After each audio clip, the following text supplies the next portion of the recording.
friends, real friends, are not made that way. Napoleon tried it, and in his last meeting with Josephine, he said, "Josephine, I have been as fortunate as any man ever was on this earth, and yet at this hour you are the only person in the world on whom I can rely." And historians doubt whether he could rely even on her. Alfred Adler, the famous Viennese psychologist, wrote a book entitled What Life Should Mean to You. In that book, he says, "It is the individual who is not interested in his fellow men who has the greatest difficulties in life and provides the greatest injury to others. It is from among such individuals that all human failures spring." You may read scores of erudite tomes on psychology without coming across a statement more significant for you and me. Adler's statement is so rich with meaning that I'm going to repeat it.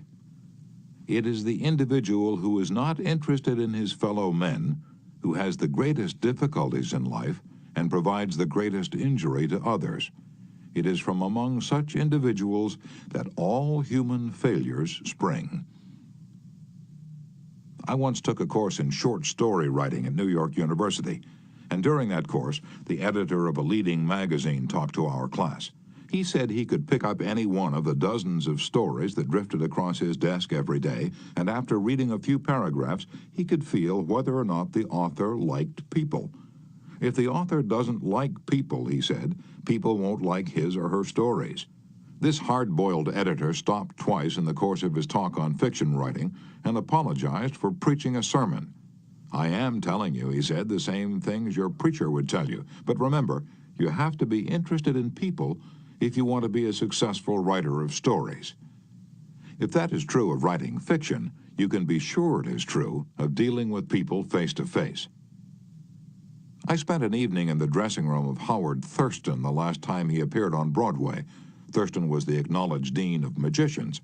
For 40 years, he had traveled all over the world, time and again, creating illusions, mystifying audiences, and making people gasp with astonishment. More than 60 million people had paid admission to his show, and he had made almost $2 million in profit. I asked Mr. Thurston to tell me the secret of his success. His schooling certainly had nothing to do with it, for he ran away from home as a small boy, became a hobo, rode in boxcars, slept in haystacks, begged his food from door to door, and learned to read by looking out of boxcars at signs along the railway. Did he have a superior knowledge of magic?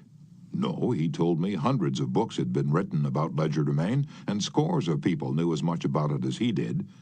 But he had two things that the others didn't have. First, he had the ability to put his personality across the footlights. He was a master showman. He knew human nature. Everything he did, every gesture, every intonation of his voice, every lifting of an eyebrow had been carefully rehearsed in advance, and his actions were timed to split seconds. But in addition to that, Thurston had a genuine interest in people. He told me that many magicians would look at the audience and say to themselves, "Well, there's a bunch of suckers out there, a bunch of hicks. I'll fool them all right." But Thurston's method was totally different. He told me that every time he went on stage, he said to himself, "I'm grateful because these people come to see me. They make it possible for me to make my living in a very agreeable way. I'm going to give them the very best I possibly can." He declared he never stepped in front of the footlights without first saying to himself over and over, "I love my audience. I love my audience." Ridiculous? Absurd? You're privileged to think anything you like. I am merely passing it on to you without comment as a recipe used by one of the most famous magicians of all time. George Dyke of North Warren, Pennsylvania, was forced to retire from his service station business after 30 years when a new highway was constructed over the site of his station. It wasn't long before the idle days of retirement began to bore him, so he started filling in his time trying to play music on his old fiddle. Soon he was traveling the area to listen to music and talk with many of the accomplished fiddlers. In his humble and friendly way, he became generally interested in learning the background and interests of every musician he met.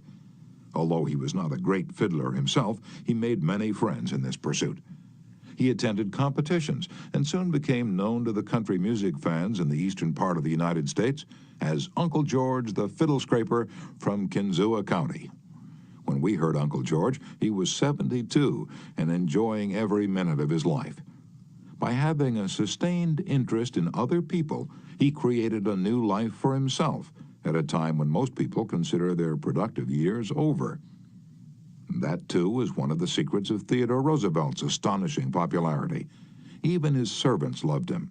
His valet, James E. Amos, wrote a book about him entitled Theodore Roosevelt, Hero to His Valet. In that book, Amos relates this illuminating incident. My wife one time asked the president about a Bob White. She'd never seen one, and he described it to her fully. Sometime later, the telephone at our cottage rang. Amos and his wife lived in a little cottage on the Roosevelt estate at Oyster Bay.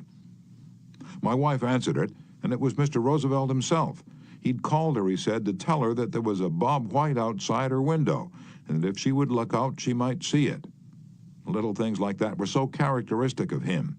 Whenever he went by our cottage, even though we were out of sight, we'd hear him call out, "Oh, Annie! Oh, James!" And just a friendly greeting as he went by. How could employees keep from liking a man like that? How could anyone keep from liking him? Roosevelt called at the White House one day when President and Mrs. Taft were away. His honest liking for humble people was shown by the fact that he greeted all the old White House servants by name, even the scullery maids. When he saw Alice, the kitchen maid, writes Archie Butt, he asked her if she still made cornbread.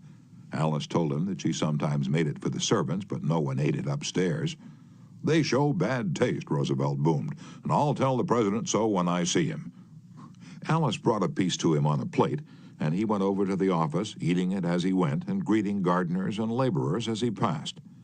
He addressed each person just as he had addressed them in the past. Ike Hoover, who had been head usher at the White House for 40 years, said with tears in his eyes, "It's the only happy day we had here in nearly 2 years, and not one of us would exchange it for a $100 bill." The same concern for the seemingly unimportant people helped sales representative Edward M. Sykes, Jr. of Chatham, New Jersey, retain an account. "Many years ago," he reported, "I called on customers for Johnson & Johnson in the Massachusetts area. One account was a drugstore in Hingham. Whenever I went into this store, I would always talk to the soda clerk and sales clerk for a few minutes before talking to the owner to obtain his order.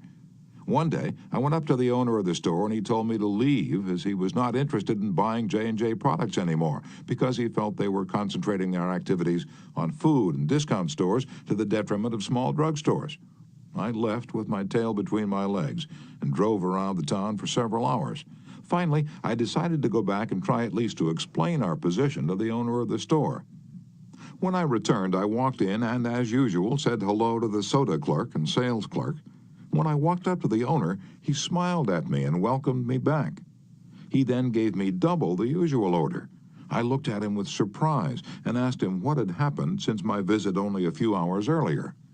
He pointed to the young man at the soda fountain and said that after I had left, the boy had come over and said that I was one of the few salespeople that called on the store that even bothered to say hello to him and to the others in the store. He told the owner that if any salesperson deserved his business, it was I. The owner agreed and remained a loyal customer. I never forgot that to be genuinely interested in other people is a most important quality for a salesperson to possess, for any person for that matter. I have discovered from personal experience that one can win the attention and time and cooperation of even the most sought-after people by becoming genuinely interested in them. Let me illustrate. Years ago, I conducted a course in fiction writing at the Brooklyn Institute of Arts and Sciences, and we wanted such distinguished and busy authors as Kathleen Norris, Fannie Hurst, Ida Tarbell, Albert Payson Terhune, and Rupert Hughes to come to Brooklyn and give us the benefit of their experiences. So we wrote them, saying we admired their work and were deeply interested in getting their